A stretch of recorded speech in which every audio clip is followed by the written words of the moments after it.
Bienvenue dans cette vidéo qui vous guidera à travers les méandres de la philosophie stoïcienne et vous montrera les 5 situations où il vaut mieux retenir votre aide. Imaginez ceci.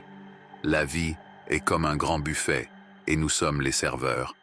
Mais avant de vous précipiter pour aider, il est essentiel de savoir quand l'aide est véritablement méritée. Sinon, vous risquez de vous retrouver avec un plateau plein de problèmes. Je suis votre guide moderne de la philosophie stoïcienne et je vais vous montrer comment être à la fois compatissant et sage dans votre désir d'aider les autres. Au cours de cette vidéo, vous découvrirez les situations où un stoïcien peut envisager de ne pas offrir son aide en suivant les principes de vertu et de sagesse stoïcienne. Nous discuterons également de différentes manières d'aider indirectement, de la compassion, de la justice et de la réciprocité dans l'acte d'aider.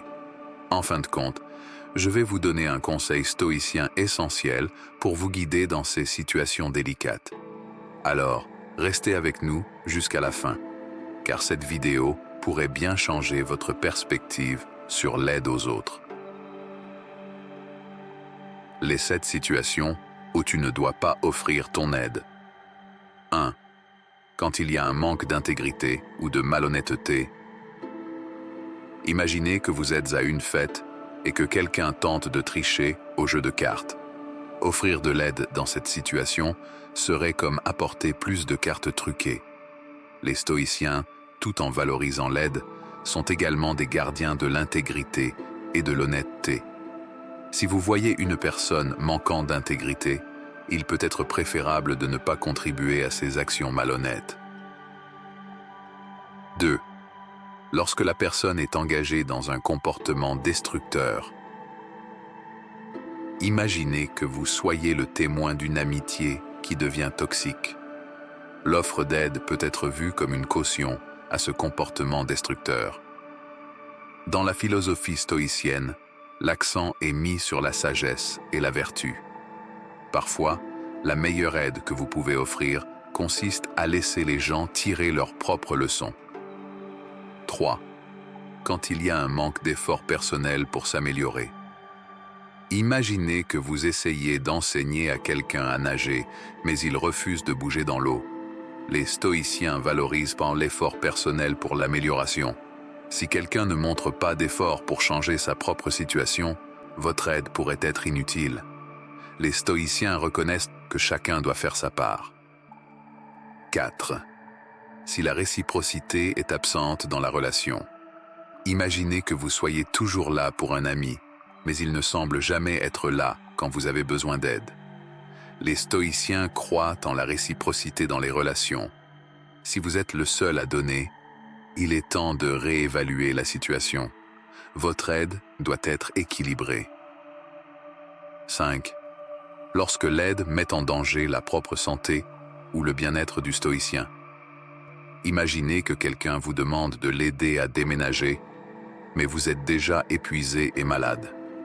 Offrir votre aide dans cette situation serait contraire à la sagesse stoïcienne, qui nous enseigne à prendre soin de nous-mêmes pour mieux aider les autres. Parfois, dire non est la meilleure façon d'aider. 6. Quand il y a une résistance au changement. Imaginez que vous essayez d'aider quelqu'un à surmonter un problème, mais cette personne résiste farouchement à tout changement. Dans ce cas, votre aide pourrait être perçue comme une intrusion. Les stoïciens reconnaissent que le changement doit venir de l'intérieur, et si une personne n'est pas prête à évoluer, il vaut mieux attendre. 7. Lorsque l'aide est exploitée ou attendue de manière inconditionnelle. Supposons que vous ayez un ami qui considère votre aide comme un dû, et non comme un geste de générosité. Offrir de l'aide dans une telle situation peut créer un déséquilibre dans la relation. Les stoïciens mettent l'accent sur la réciprocité et la gratitude. Si votre aide est exploitée, il peut être préférable de la retenir. Maintenant que nous avons examiné ces situations, comment pouvez-vous aider indirectement tout en restant fidèle aux principes stoïciens? 1. Servir de modèle. Agissez avec intégrité, sagesse et compassion, et inspirez les autres par votre exemple. Montrez-leur comment vivre en accord avec les valeurs stoïciennes, sans les forcer à changer. 2. Écoutez. Pratiquez l'écoute active. Offrez une épaule compatissante pour pleurer et permettez aux autres de s'exprimer. Parfois, tout ce dont quelqu'un a besoin, c'est de se sentir entendu. 3. Offrir des conseils indirects. Au lieu de dicter, posez des questions. Aidez les gens à réfléchir et à trouver leurs propres solutions. C'est une approche plus stoïcienne pour encourager la croissance personnelle. 4. Partagez des ressources. Si vous avez des connaissances ou des ressources utiles, partagez-les de manière désintéressée. Cela peut aider les autres à s'améliorer sans imposer votre aide. 5. Encouragez le développement personnel. Soutenez et encouragez les autres dans leur quête d'amélioration personnelle. Offrez des mots d'encouragement et de soutien, mais laissez-les prendre les devants. 6. Être un support émotionnel. L'une des manières les plus efficaces d'aider indirectement est d'offrir un soutien émotionnel. Soyez présent pour vos proches dans les moments difficiles, écoutez leurs préoccupations et partagez leur joie. Votre présence empathique peut être un fardeau moins tangible, mais tout aussi précieux que l'aide matérielle. 7. Encouragez la réflexion et la prise de décision autonome.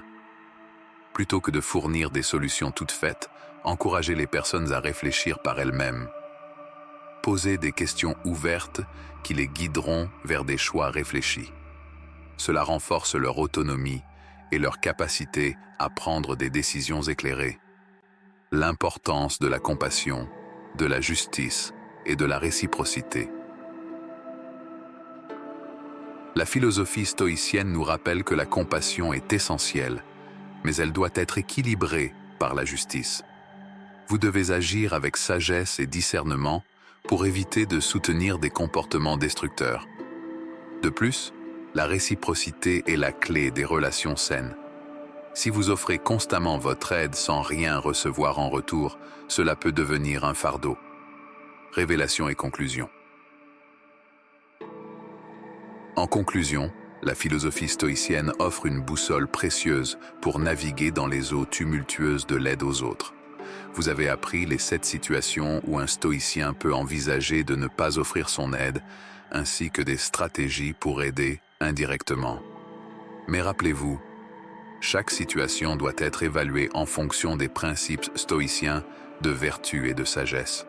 Alors, n'hésitez pas à tendre la main aux autres, mais faites-le avec discernement. L'aide aux autres est une belle expression de notre humanité, mais cela doit être fait dans le respect des principes stoïciens qui nous guident vers une vie meilleure. N'oubliez pas de vous abonner, de liker cette vidéo et de la partager pour que d'autres puissent découvrir ces précieux enseignements stoïciens. La sagesse stoïcienne peut vous aider à mener une vie plus équilibrée, en harmonie avec les valeurs essentielles de la compassion, de la justice et de la sagesse. Restez avec nous pour plus de contenu inspirant.